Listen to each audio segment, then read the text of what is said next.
Hello friends, जय श्री कृष्णा, राधे राधे। आप सभी का स्वागत है मेरे इस वीडियो में। तो काफ़ी दिनों बाद मैं वीडियो अपलोड करने जा रही हूँ। करीब 20 से 25 डेज़ हो गए हैं। मे बी मैंने कोई भी वीडियो अपलोड नहीं किया था। मतलब एक बीच में मैंने अपलोड किया था, बना के रखी हुई थी, तो मैंने उसे अपलोड कर दिया था। और जैसा कि आप सभी को पता है या नहीं भी पता है तो मैं बता दूं, मेरी सासू माँ यानी अम्मा जी का स्वर्गवास हो गया था, जिसके कारण से बहुत सारी व्यस्तता घर पे, काम और पूजा अर्चना, जो भी मतलब जो उनके रिचुअल्स होते हैं, जो हमारे सनातन धर्म में इम्पोर्टेंट होती है रस्में, वो सारी चीज़ें चल रही थी। और करीब 13 दिन बाद, मतलब 13वीं के बाद घर पे रखी गई थी पूजा शुद्धिकरण के लिए सत्यनारायण भगवान की। तो वो भैया ने की, मतलब बड़े वाले भैया ने, क्योंकि बाकी सारी क्रिया जो भी होती हैं, मतलब स्वर्गवास के बाद जो भी क्रियाएं होती हैं आप सभी के वहाँ होती होंगी, आप सभी को पता है।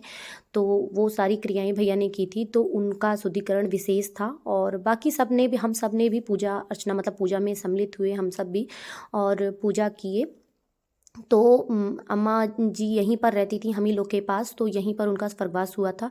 तो सारी क्रियाएं भी यहीं पर मतलब संपन्न करनी थी, तो इसलिए यहीं पर सारी चीज़ें संपन्न हुई। में भी बहुत सारे लोगों को पता होंगी और बहुत सारे लोग आए भी होंगे।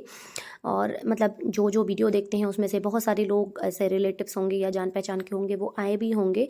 तो पूजा ऑलमोस्ट मतलब स्टार्ट हो गई थी, भैया ने स्टार्ट की थी पूजा। और सारी चीज़ें यथार्थ, मतलब सारी चीज़ें अच्छे से हो गई थी।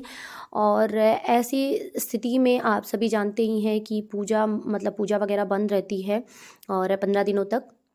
तो उस दौरान मेरे लड्डू बाबू जो है मम्मी के पास थे, मतलब मम्मी के पास चले गए थे, क्योंकि वहाँ पर भी लड्डू गोपाल जी हैं, तो साथ के साथ जो है उनकी पूजा वहीं पर होती थी। यहाँ पे शुद्धिकरण नहीं था। देखिए, अगर संभव हो सके तो ऐसा कर लेना चाहिए, जहाँ पे पॉसिबल हो आप भगवान जी को यथार्थ उस स्थान पर बिठा दीजिए, क्योंकि बाकी सभी भगवान जी की पूजा तो बंद हो सकती है, बट लड्डू गोपाल जी की पूजा बंद नहीं होती है। मतलब उनका भोग, उनका स्नान आदि जरूरी होता है। और घर शुद्ध नहीं था, मतलब शुद्धिकरण के बगैर पूजा हो नहीं सकती है। तो इस कारण से यहाँ पर कर पाना संभव नहीं था। तो मम्मी के पास ही जो है लड्डू गोपाल जी थे, और 13वीं के दिन आए थे, जिस दिन मतलब पूजा अर्चना हुई, जिस दिन ब्राह्मण भोज रखा गया था उस दिन। तो बाकी सारी चीज़ें, ब्राह्मण भोज वगैरह बहुत अच्छे से निपट गया। मतलब जो भी क्रियाएं थी, जो भी अच्छे से करना था, वो सारी चीज़ें बहुत ही कुशलता से सभी चीज़ें हो गई। और फिर उसके बाद जो सत्यनारायण भगवान की कथा रखी गई थी, 13वीं के 2 से 3 दिन बाद जो है पूजा अर्चना, मतलब ये रखी गई थी, क्योंकि घर को शुद्ध करना और सभी को शुद्ध करना जरूरी होता है।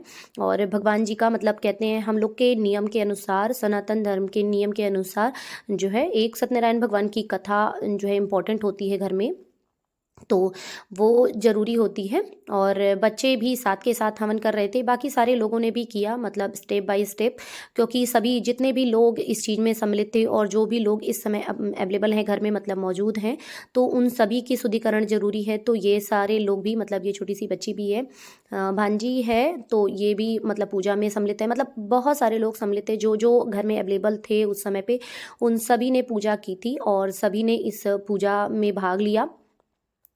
और ईश्वर का नाम लेकर हम सभी के शुद्धिकरण के लिए और घर के शुद्धिकरण के लिए सारी चीज़ें संपन्न हुई।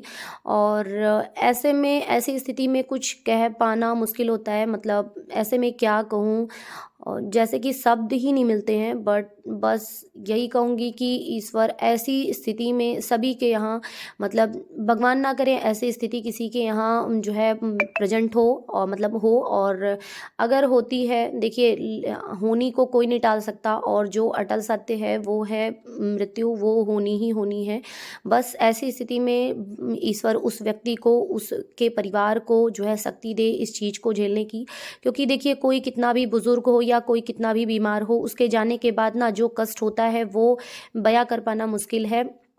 आप कुछ भी कर लीजिए, मतलब मन आपका दुखी रहेगा ही रहेगा, आपका मन बिल्कुल बस में नहीं रहता है। मतलब मैं बता नहीं सकती कि मुझे कितनी प्रॉब्लम हुई, कितनी बेचैनी हुई। मुझे मतलब समझ में ही नहीं आता था कि क्या करूँ, क्या ना करूँ। एक जब खुशी वाला माहौल होता है ना, तो थकावट का भी पता नहीं चलता है। घर में कोई भी प्रोग्राम हो, बहुत अच्छे से निपट जाता है। बट ऐसे में ना कोई काम में दिल लगता है और ना ही कोई काम अच्छा लगता है। मतलब बस एक होता है, किसी तरह से कर देता है आदमी, और किसी चीज़ में इच्छा नहीं होती है, मन नहीं लगता है। बट फिर भी ये सारे रिचुअल्स हैं, और हमारे धर्म के हिसाब से ये सारी चीज़ों को मानना कहीं ना कहीं हमारा कर्तव्य बनता है। और हर चीज़ अपनी अपनी जगह एक इम्पॉर्टेंट थिंग के लिए है, मतलब इम्पॉर्टेंट चीज़ों के लिए है, उसका करना भी इम्पॉर्टेंट होता है। तो उस हिसाब से हर चीज़ को जो है निभाया जाता है। और भगवान जी की कथा के बाद सभी ने आरती की, और मैं एक एक करके सबको बुला रही थी, मतलब जो फैमिली के लोग थे और जो पड़ोस के लोग थे, वो सारे लोग भी, सब लोग आए थे। मतलब इस वीडियो के माध्यम से मैं एक चीज़ और कहना चाहूँगी, इस प्रॉब्लम की घड़ी में बहुत सारे लोगों ने मेरा बहुत हेल्प किया। ख़ास तौर पे मेरे नेबर्स लोग, मतलब मेरे आसपास के लोग, उन लोगों ने मेरी बहुत हेल्प की।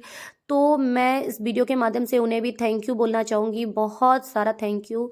और क्या ही कहूँ, मतलब शब्द ही नहीं मिलते हैं, क्या कहूँ, किस तरह से कहूँ, समझ में नहीं आ रहा है।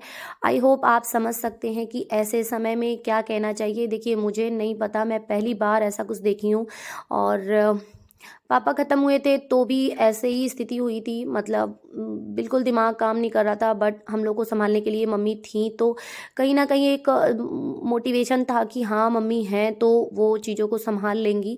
बट यहाँ पे थोड़ा सा नर्वस हो गई थी मैं, क्योंकि मुझे ऐसा लगता था ना कि मतलब इस तरह से ऐसा लग रहा है कि जैसे अब मैं बहुत बड़ी हो गई हूँ, और बहुत बड़ों वाली फीलिंग आ रही थी जब से अम्मा गई हैं। और वीडियो ये वाली मैं बहुत दिन से बना कर रखी थी, बट अपलोड करने की हिम्मत नहीं हो रही थी, और मन भी नहीं हो रहा था, और कुछ भी करने की हिम्मत नहीं हो रही थी। मतलब यहाँ तक कि कोई भी वीडियो अपलोड करने की हिम्मत नहीं हो रही थी। बट कोई नहीं, अगर उसी चीज़ में मतलब मन लगा रहेगा तो फिर आगे मूव ऑन करना बहुत मुश्किल हो जाएगा। तो इसलिए थोड़ा-सा जो है आगे बढ़ना भी ज़रूरी है। और बहुत सारे लोगों ने मुझे फ़ोन करके या कमेंट करके भी बोला था कि जो है आप कोई वीडियो अपलोड नहीं कर रही हैं, और इस चीज़ से थोड़ा-सा उभरना चाहिए आपको। तो इसलिए मैंने वीडियो डालना स्टार्ट किया। और आप सभी को वीडियो कैसा लगा, या क्या इसमें कमी हुई, ये भी मुझे कमेंट करके बताइएगा। और अम्मा की आत्मा की शांति के लिए आप सभी प्रार्थना ज़रूर करिएगा। सो फ्रेंड्स, अगर वीडियो में कुछ भी कमी हो तो वो कमेंट करके बताइएगा, और थोड़ा सा भी यूज़फुल लगा हो तो लाइक कमेंट शेयर ज़रूर करिएगा। और इसके बाद हम सब ने क्या किया था, इसका वीडियो भी मैं अपलोड कर दूंगी आप सभी के पास।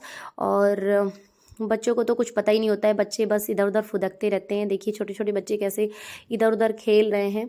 और सारी चीज़ें अच्छे से मतलब कंप्लीट हो गई, और हम लोग का काम भी सारा ऑलमोस्ट ख़त्म हो गया था, और सारी चीज़ें संपन्न हो गई। इसके बाद हम लोग चले गए थे नानी के वहाँ। मतलब हम लोग के वहाँ रस्म होती है कि ये सारी क्रियाएं ख़त्म करने के बाद एक बार ननिहाल जाना ज़रूरी होता है। तो ये सारी चीज़ें हम लोगों ने कंप्लीट करके जो है नानी के यहाँ हम लोग गए थे, फिर उसके बाद वापस आए थे। सो फ्रेंड्स, वीडियो कैसा लगा कमेंट करके ज़रूर बताइएगा। Thank you for watching.